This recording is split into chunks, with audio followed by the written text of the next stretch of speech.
제가 대학에 들어갈 무렵에 정권에서 과외 금지라고 하는 조치를 내렸습니다. 그러니까 어떤 민주주의나 인권의 가치, 자유의 가치가 우리 1980년대 초반과 지금 중국하고 비슷한 것 같죠? 중국이 사교육 금지 조치를 갑자기 그냥 정권에서 꽝 때렸는데 전두환 정권 때였습니다. 그러다 보니까 저희 윗 선배들은 대학 시절에 과외라고 하는 아르바이트를 통해 가지고 어떤 수익을 창출했는데 저희는 그것을 할 수 없는 세대가 된 거죠. 그래서 많은 저희 또래 친구들은 돈을 벌기 위해서 이제 육체 노동이라고 하는 쪽으로 그 시절은 무슨 디지털화되어 있던 시대도 아니니까 알바를 하기 시작을 했습니다. 물론 소위 말하는 지금 말하는 스카이라고 하는 대학의 친구들은 또 다르더라고요.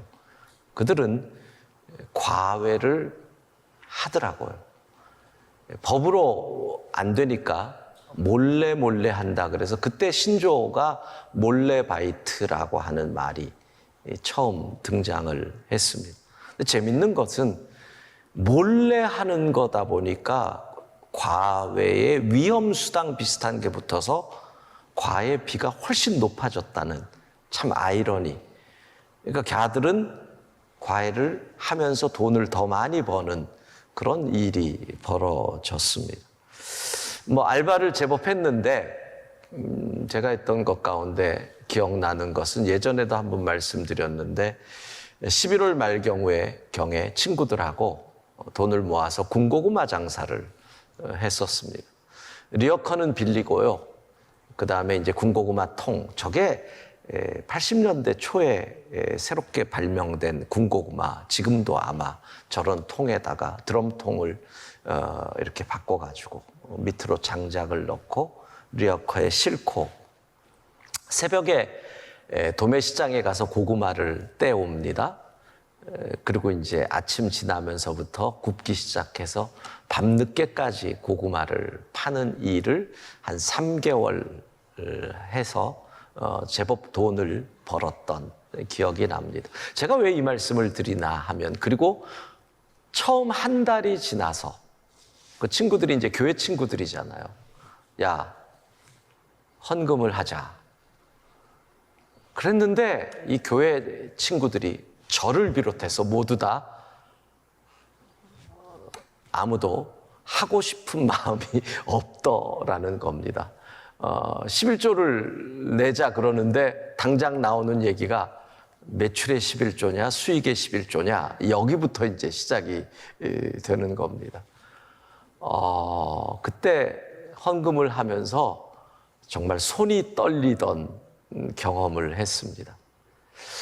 그 일을 통해서 제가 배운 교훈이 있습니다. 돈은 쓰여져 있는 10,000원짜리든 50,000원짜리든 액면가의 가치는 똑같지만 그 돈을 내가 어떻게 벌었느냐에 따라서 내가 느끼는 가치는 다르다. 땀 흘리고 수고하고 노력해서 번 돈의 가치가 부모님에게 그냥 용돈으로 받은 가치보다 훨씬 크구나 하는 것을 그때 배웠습니다. 고생하면서 돈을 벌지 않고 그냥 불로소득을 얻은 사람들에게 있어서 돈은 그렇게 가치 있지 않을 것입니다.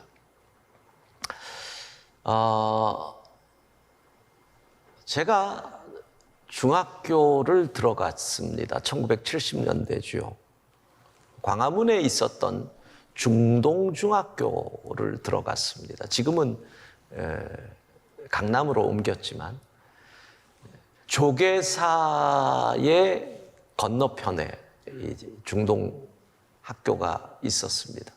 그리고 같은 담을 가지고 숙명 여중고가 있었습니다. 숙명도 지금 강남으로 갔지요.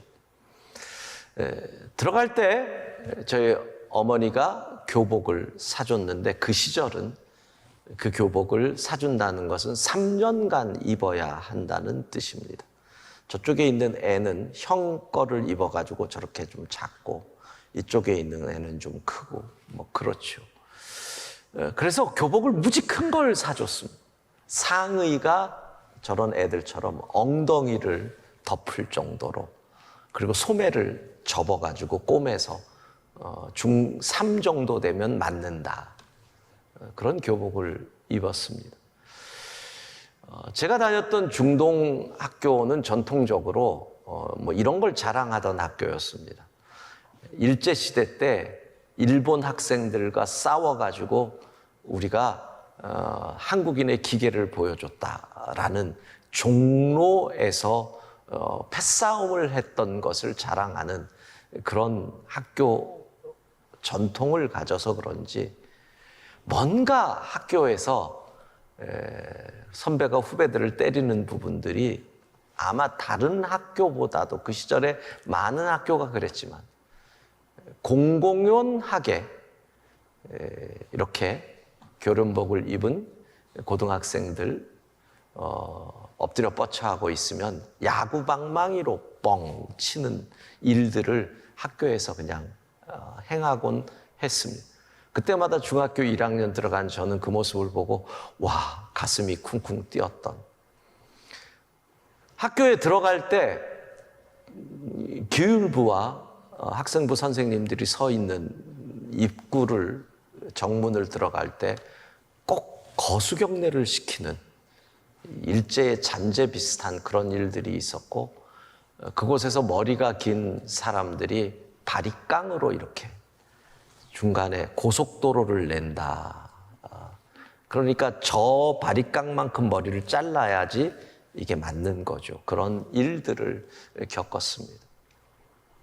그런데 지금 같으면 상상도 못할 일 한 가지가, 주번으로 체육 시간에 교실을 지키고 있을 때 1년에 한두 번 정도 갑자기 학생부 선생님들이 교실에 들어옵니다. 그리고 모든 학생들의 책가방을 다 뒤집어 깝니다. 와, 지금 같으면 상상도 못할 일이죠. 고 집사님, 고상혁 집사님, 저 중고등학교 때도 그런 거 있었어요? 체육 시간에? 선생님들이 들어와가지고 막 가방을 뒤졌다고? 나랑 나이 차가 얼마 안 나는구나. 고 집사님이 50이 넘었는지 이제 알았네. 그러니까 참 이런 일들이 잦았다는 얘기죠. 최근까지도. 지금 같으면 있을 수 없는 일일 겁니다. 왜? 그만큼 우리가 자유, 인권, 사생활 이런 부분들이 아주 성숙해진 거죠. 학생들이 자신들이 당하는 차별을 공공연하게 이야기할 수 있는 세상이 됐습니다. 왜? 그런 도구를 가지고 있는 거죠. SNS. 자기들이 당한 불공정한 일을 얘기할 수 있는 도구를 모든 국민이 하나씩 가지고 있는 겁니다. 근데 그 시절에는, 그 옛날에는 그 도구가 없었습니다. 그래서 기껏했던 게 대학교 게시판에 붙이는 대자보. 그것이 이 세상이 불공정합니다, 잘못됐습니다를 세상에 알릴 수 있는 어떤 수단이었죠. 아주 아날로그식 수단. 지금은 우리의 자유가 얼마나 컸는지, 우리의 인권의 지수가 얼마나 높아졌는지 오죽하면 고등학교에서 총선이나 대선에 투표를 하자는 논의가 진행될 정도로 우리의 자유와 인권의 지수가 높아졌습니다. 제가 1984년 7월 초에 논산훈련소에 들어갔습니다. 그 시절 그 더운 여름에 논산에 들어가서 4주 훈련을 받고, 오늘이 기억나는 게 훈련 이후에 자대에 배치되는데 바로 8월 14일에 사령부 대기병으로 들어와서 15일 광복절 지나고 16일에 자대로 들어갔기 때문에 계산하면 딱 37년 전 오늘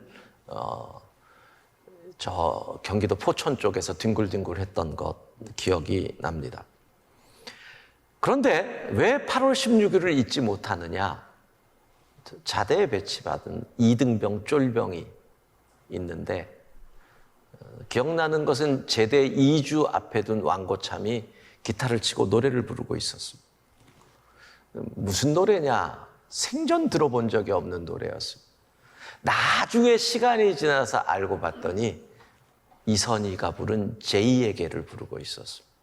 근데 제2에게는 제가 논산에서 훈련받을 때 강변가요제인지 뭔 가요제를 통해서 팍 떠버렸기 때문에 저는 들어본 적도 없는데, 그걸 듣고 고참이 기타를 치면서 노래를 부르는 걸 보면서 너무너무 부러워했던, 그리고 그날 밤 8월 16일 날 밤 점호가 끝났는데 갑자기 내무반에 분위기가 이상해지더니 창문을 닫고 소리가 안 나가도록, 그 다음에 등화관제용 창을, 커튼을, 암막을 내리고, 그리고 이제 무자비한 얼차려가 시작이 되었습니다.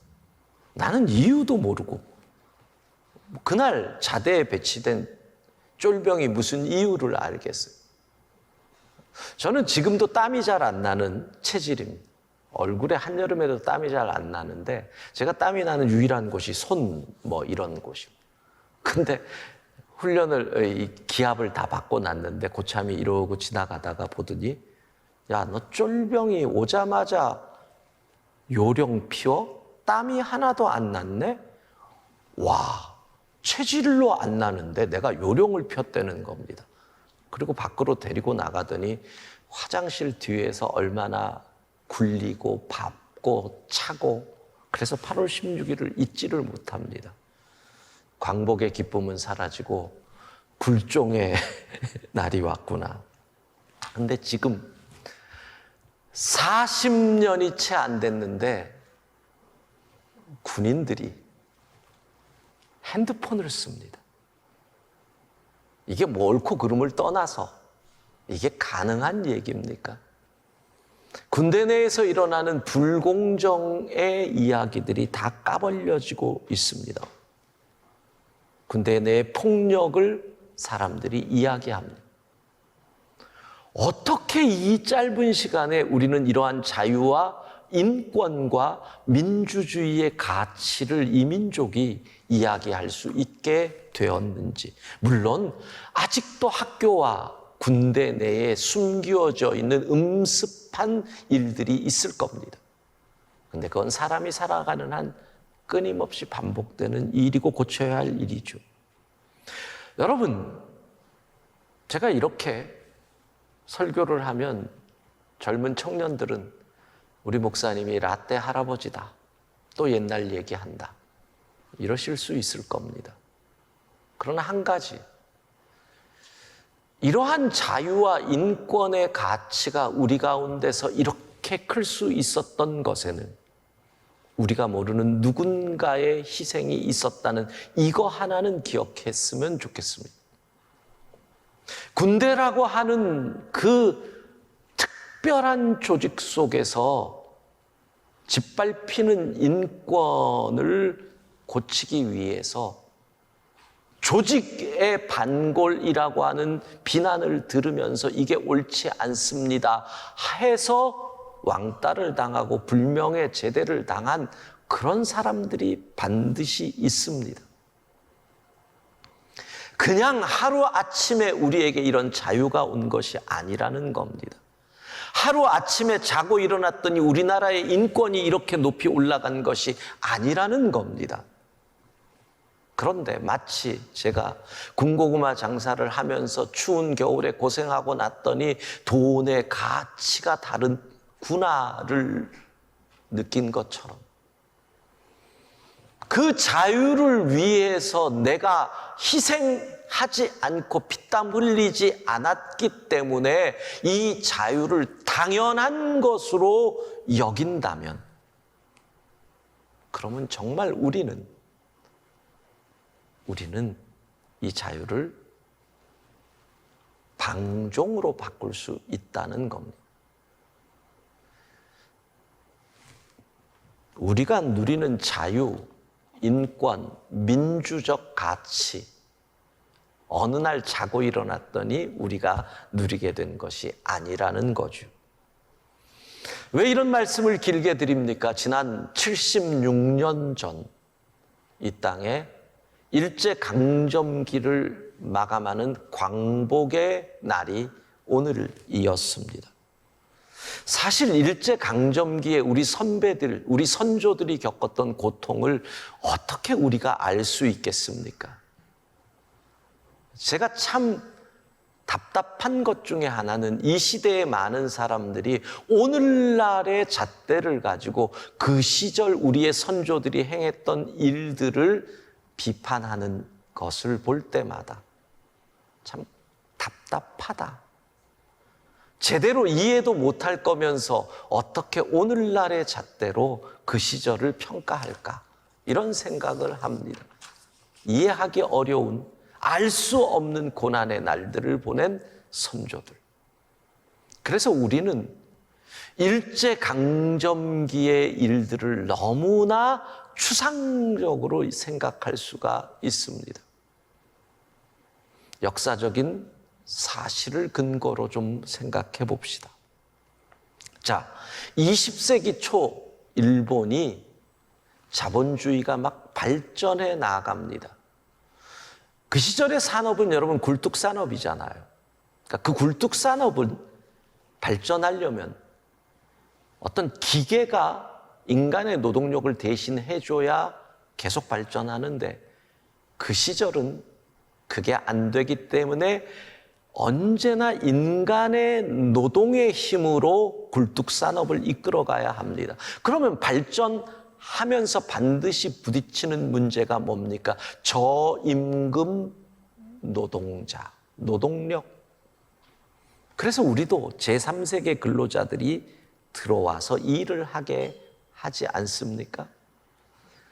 자, 일본이 저임금 노동력의 부족 현상이 생기면서 어디서 그 문제를 해결합니까? 바로 가까이에 있는 그들의 식민지 조선 땅에서 노동자들을 데리고 온다. 조선의 노동력을 끌어들이기 위한 많은 정책을 시행합니다. 대표적인 것이 자유도항, 자유롭게 넘어갈 수 있게 해준다. 그래서 자료를 찾아보니까 1910년 일본으로 넘어간 조선인이 250명 정도로 나옵니다. 한 해에 250명. 정말 얼마 안 가요. 그런데 1945년까지 일본으로 넘어간 조선인이 200만 명 정도입니다. 그들이 가서 일본의 굴뚝산업을 일으키는 저임금 노동자, 지금 우리나라의 제3세계 노동자의 역할을 했습니다. 여러분, 이 숫자가요, 만만한 숫자가 아닙니다. 왜? 인구의 통계를 찾아보면 1910년에 조선의 인구가 1650만입니다. 2000만이 넘어가는 해가 1929년입니다. 1945년 해방 그 해에 인구가 2500만입니다. 그러니까 인구의 10%가 일본의 노동자로 간 겁니다. 2000만 가운데서 반을 여자라고 해보십시오. 2000만 가운데서 아이들 빼보십시오.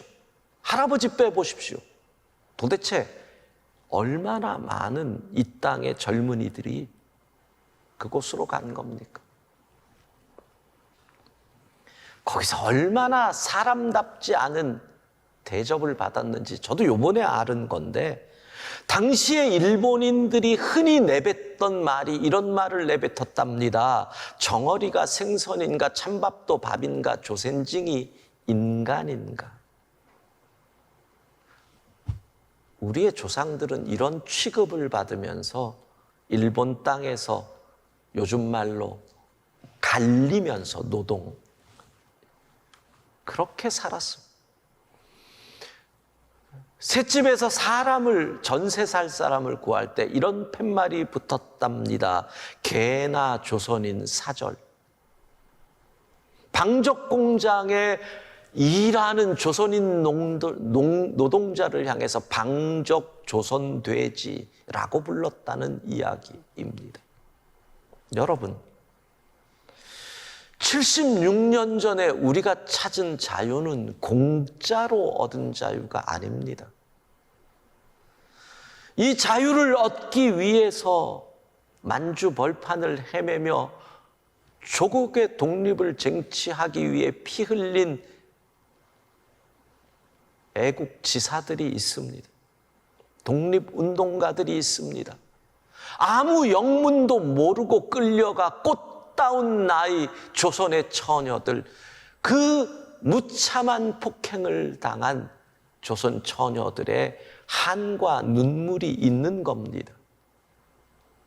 단지 조선인이라는 이유로 일본 땅에서 먹고 살려고 가서 사람 대접을 받지 못했던 온갖 폭행과 화풀이의 대상, 관동대지진 일어났을 때 말도 안 되는 누명을 뒤집어 쓰고 죽어간, 여러분, 이 모든 것이 모여서 조선의 독립, 우리에게 자유가 온 것입니다. 지금 우리가 누리는 자유를 당연하게 여기지 말라는 것입니다. 수많은 희생의 대가가 감추어져 있습니다. 그걸 잊어버리면 우리는 이 자유가 방종으로 흘러갑니다. 자, 오늘 본문으로 넘어갑니다. 본문은 우리에게 예수 그리스도의 부활을 말씀하고 있습니다. 모두가 죽는다는 거죠. 왜 예수 그리스도의 부활을 이야기합니까? 모두가 죽고 누구도 죽음을 이기지 못하기 때문에 예수 그리스도의 부활이 인류의 터닝 포인트가 되는 겁니다. 성경은 이렇게 얘기합니다. 하나님의 마음에 합한 사람도 죽었다. 다윗, 그도 죽었다는 겁니다. 모두가 죽는다. 죄 때문에. 사도행전 13장 36절 같이 읽습니다. 다윗은 당시에 하나님의 뜻을 따라 섬기다가 잠들어 그 조상들과 함께 묻혀 썩음을 당하였으되, 완전히 죽었다라는 의미입니다. 묻혀 썩음을 당했다. 여러분, 왜 죽습니까? 죄로 인해서 죽습니다. 죄를 지으면 죄값을 치르지요. 그 죄값을 교도소에 들어간다고 합니다. 교도소가 무엇입니까? 하고 싶은 것을 마음대로 못 합니다. 가고 싶은 곳을 마음대로 못 갑니다. 먹고 싶은 것을 마음대로 못 먹습니다. 만나고 싶은 사람을 마음대로 못 만납니다. 모든 자유가 완전히 묶인 곳, 그곳이 교도소입니다. 노예와 같은 삶. 그래서 우리를 죄의 노예, 사단의 노예라고 말하는 겁니다. 어떻게 이 죄의 노예된 우리, 그렇게 교도소에서 살다가 죽을 수밖에 없는 인생에게 자유가 임합니까? 30절 같이 읽습니다. 하나님이 죽은 자 가운데서 그를 살리신지라. 예, 죽음, 죄의 결과, 이 끝판왕과 싸워서 죽음을 이겨야, 부활해야 죄의 권세가 무너지는 것이거든요. 우리 주 예수 그리스도께서 죄의 권세를 이기시고 죽음에서 부활하신 줄로 믿습니다. 그래서 죽음에서 부활하셨기에 우리에게 어떤 일이 일어납니까? 13장 38절 함께 읽습니다. 그러므로 형제들아 너희가 알 것은 이 사람을 힘입어 죄 사함을 너희에게 전하는 이것이며, 그래서 이 죄 문제가 해결되었다. 너희에게 죄 사함의 은혜가 임했다. 우리가 죄의 교도소에 갇혀 있었는데 오늘 광복절 사면 있는 날 예수 그리스도께서 죽음의 권세를 이기셨기에 죄에서 사함, 자유가 선포되었고 우리가 자유인이 되었다는 것입니다. 생각해 보십시오. 그런데 중요한 것은 이 자유를 얻기 위해 우리가 한 일이 없다는 겁니다. 여기서 문제가 생깁니다. 이 자유를 얻기 위해 우리 주 예수 그리스도께서 십자가에서 모든 인류의 죄를 대신 짊어지시고 비참하게 죽으셔서 온 건데 그것을 우리가 공짜로 얻지요. 그래서 그것을 은혜라고 얘기하잖아요. 문제는 내가 희생하고 피땀을 흘리지 않다 보니 그 은혜를 우습게 여기게 됩니다. 그 순간 주님의 은혜가 싸구려가 되어버립니다. 마치 우리가 누리는 자유가 누군가의 핏값으로 온 것인데 내가 희생하지 않았다고 그것을 잊어버리는 순간 우리가 방종과 방탕으로 흐르는 것과 비슷한 것입니다. 여러분, 우리가 누리는 이 자유, 우리가 받은 이 은혜 공짜인 것 같습니다. 자식의 입장에서 생각해 보십시오. 집에서 밥도 공짜로 먹고 방값도 안 내고 자는데 공짜입니까? 부모가 다 내는 거잖아요. 그런데 부모의 은혜를 잊어버리면 불효자식이잖아요. 똑같다라는 이야기입니다. 희생을 모르면 가치를 모릅니다. 희생을 모르면 은혜를 모릅니다. 그러면 방종과 방탕으로 흐릅니다. 여러분, 코로나19라고 하는 풍랑으로 인해서 우리가 수많은 타격을 입었습니다. 저는 개인적으로 우리가 입은 가장 큰 타격이 무엇인가? 우리의 자유가 제한당했다. 이 자유를 누리기 위해서 이 민족이 얼마나 피땀을 흘렸는데, 일제강점기에서의 해방의 자유, 6.25 전쟁을 통해서 공산주의가 아닌 민주의 가치를 얻는 자유, 또 경제적인 보릿고개에서 해방되기 위한 경제적 자유, 오늘 우리가 누리는 자유가 그냥 온 것이 아닌데 어느 순간 저녁 6시 이후에는 2명만 다녀라, 낮에는 4명만 다녀라, 마스크 써라, 악수도 하지 마라, 교회도 모이지 마라. 이 자유를 우리가 어떻게 얻은 것인데 이 자유가 제한당하고 있는데 왜 우리는 아무런 생각 없이 거기에 순종하는지, 생각 없이 따르면 굴종 아닙니까? 사실 저는 따로 살면 부모 집에도 가지 마라. 부모를 위해서다. 여러분, 이게 말이 됩니까? 자식이 부모를 만나는데 안 된다. 저 같은 경우는 지난 2월에 모친이 별세하시고 부친이 혼자 계시는데 또 건강도 안 좋으시니까 최소한 일주일에 한 번 이상은 가서 같이 식사도 하고 이렇게 힘을 들여야 되는데 지난 7월에 4단계 되면서 가지 말라 그러니까 이걸 방법이 없는 거. 이게 도대체 뭔가요?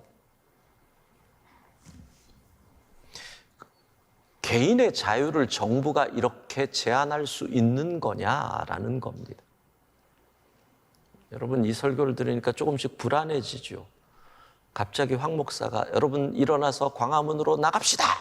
태극기를 들고 갑시다. 뭐 이렇게 나올 것 같다는 생각이 드시죠? 설교 아직 안 끝났습니다. 예, 예. 사실 그렇습니다. 아니, 규제가 비합리적이면 사람들의 반발이 나옵니다. 근데 너무 비합리적이라는 거죠. 탁상공론에 맞는 규제. 그러니까 이 규제에 대한 반발이 나오는 겁니다. 어느 뉴스에서 가장 웃긴 게 샤워장의 수영 금지다. 이렇게 얘기를, 샤워장은 아니지. 헬스장의 샤워장에서 있는 샤워장에서 수영이래. 왜 말이 자꾸 있어.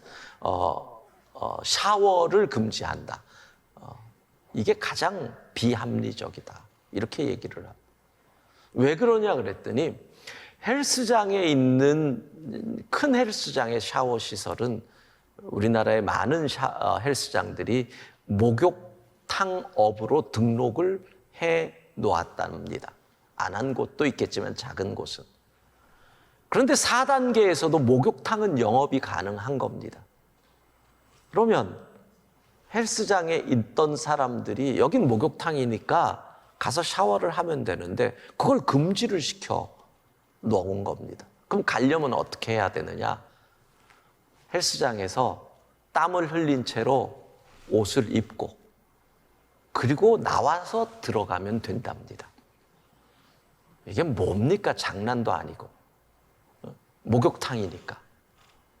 그러니까 이런 규제를 해놓으니까 이해가 안 되니까 반발이 나오잖아요.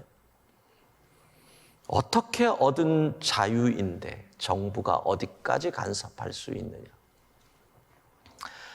여러분, 식당에 들어가거나 심지어는 요즘은 마트에 갈 때도 QR코드를 찍어야 되는 부분이 괜찮으신 겁니까?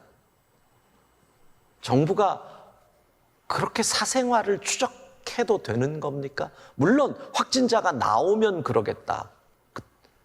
그럼 그 데이터를 정부는 언제까지 보관하는 겁니까? 그 규정도 아직 안 만들어졌고. 근데 우리는 그냥 예. 지금 QR코드로 모든 것을 체크하는 나라가 4나라, 5나라 정도 된답니다. 중국, 러시아, 한국, 싱가포르, 그리고 이스라엘. 이스라엘은 뭐 공공기관만이다, 아니다, 뭐 이런 얘기가 있어서 확실치는 않습니다. 그러면 다른 나라들은 왜 우선 하고 싶은데 기술이 못 따르는 나라들, 독재국가, 뭐 아프리카 이런 쪽은 하고 싶은데 그런 기술이 안 돼서 못 하는 거고요.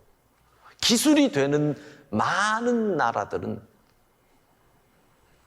개인의 인권이 너무나 중요한데, 그러니까 그거를 용납을 안 하는 겁니다.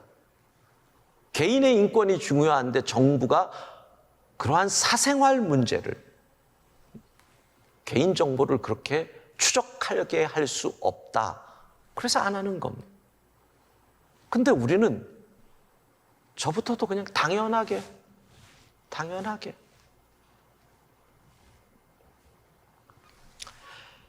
이 자유를 누리기 위해서 우리가 흘린 피가 얼마나 많은데,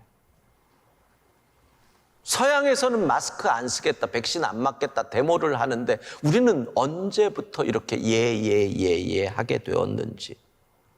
물론 이유를 찾아보면 서양과 동양의 차이는 있을 겁니다. 예를 들면 서양은 그 기본부터 개인주의죠.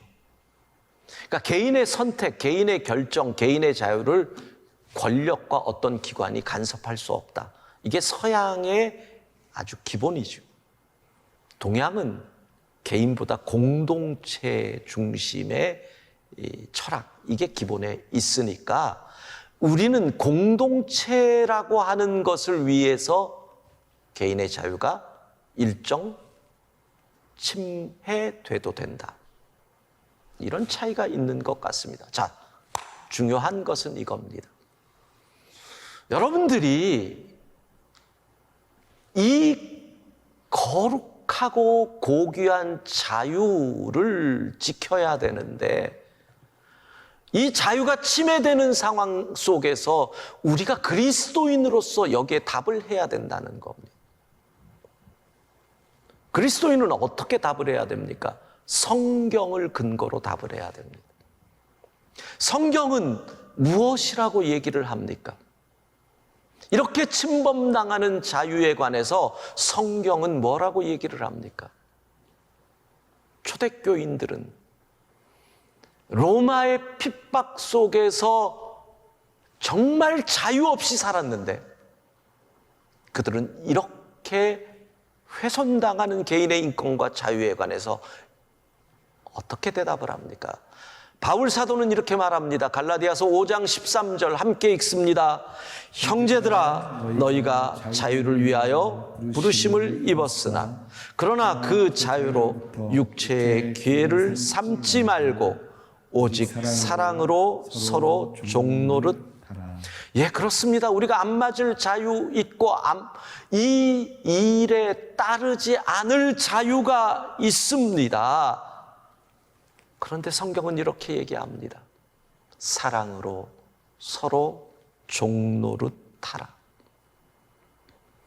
가장 고귀한 자유가 여기에 있습니다. 여러분, 가장 거룩한 자유가 있습니다. 나는 자유하다. 그러나 나의 이웃을 위하여, 내가 생판 모르는 타인일지라도 그를 위하여 나의 자유를 제한하겠습니다. 나의 자유를 구속하겠습니다. 이것이 사랑으로 서로 종노릇하는 거룩한 그리스도인의 자유입니다. 왜? 우리 주 예수 그리스도께서 그렇게 사셨거든요. 여러분 생각해 보십시오. 자유 그 자체이셨던 하나님이 시간과 공간을 초월하시며 자유하셨던 하나님이 인간이 되셨다라는 그 자체가 무엇입니까? 인간, 시간적으로 제한을 받습니다. 공간적으로 제한을 받았습니다. 물질적으로 제한을 받습니다. 모든 자유가 구속된 인간이 되심 자체가 하나님이 나의 자유를 구속한 겁니다. 거기다가 죄인이 되십니다. 십자가에 달리십니다. 생명을 내어놓습니다. 생명을 빼앗기는 것도. 그런데 왜 그렇게 그분의 자유를 제한하십니까? 우리 인간을 구원하시기 위하여. 우리의 모든 죄를 대신 짊어지시고 인간을 구원하기 위하여 우리 주 예수 그리스도께서 그 길을 걸어가신 것 아닙니까? 그래서 그리스도인들에게 말하는 겁니다. 가장 거룩한 자유가 무엇이냐? 가장 고귀한 자유가 무엇이냐? 나는 자유하지만 이웃을 위하여, 타인을 위하여 나의 자유를 제한하겠습니다. 기꺼이. 나의 자유를 기꺼이 구속하겠습니다. 사랑으로 서로 종노릇하겠습니다. 여러분, 유명한 말, Freedom is not free. 자유는 공짜가 아닙니다. 오늘 세 가지 기억하면 됩니다. 이 광복절 메시지. 첫 번째, 이 풍랑 인하여 자유의 가치를 알아야 합니다. 우리가 누리는 자유가 얼마나 귀했는지 지금 겪으니까 아는 거잖아요. 그러니까 자유가 참으로 귀한 것이구나. 자유가 그렇게 귀한 것이구나. 그 가치를 우리가 가슴에 새겨야 됩니다. 두 번째, 최소한 이 자유를 그렇게 쉽게 생각해서 자유가 제한받는데 무조건 예스는 하지 말라는 겁니다. 생각하라는 겁니다. 내가 예를 들어 이 정권을 지지하니까 무조건 예가 아닙니다. 또 내가 이 정권을 싫어하니까 무조건 노도 아니라는 겁니다. 생각하라는 겁니다. 이 자유의 가치가 얼마나 귀한데 이 자유를 우리에게 주시려고 우리 주 예수 그리스도께서 십자가에서 죽으셨는데 우리가 아무 생각 없이 무조건 따르는 것이 아니라 깨어 있어야 한다. 세 번째, 예수님처럼 사랑으로 종노릇하겠다. 나는 거룩하고 존귀한 자유자로 나에게 주신 자유를 이웃과 공동체를 위하여 기꺼이 제안하겠습니다. 마스크 쓰겠습니다. 모이지 말라면 안 모이겠습니다. 기꺼이 가겠습니다. 그렇게 사랑으로 종노릇하겠습니다. 사랑하는 여러분, 76주년 광복 주일, 우리가 누리는 이 자유의 가치를 다시 한번 깊이 생각하고 사랑으로 종노릇하겠다는 결단이 있는 시간이 되기를 소망합니다.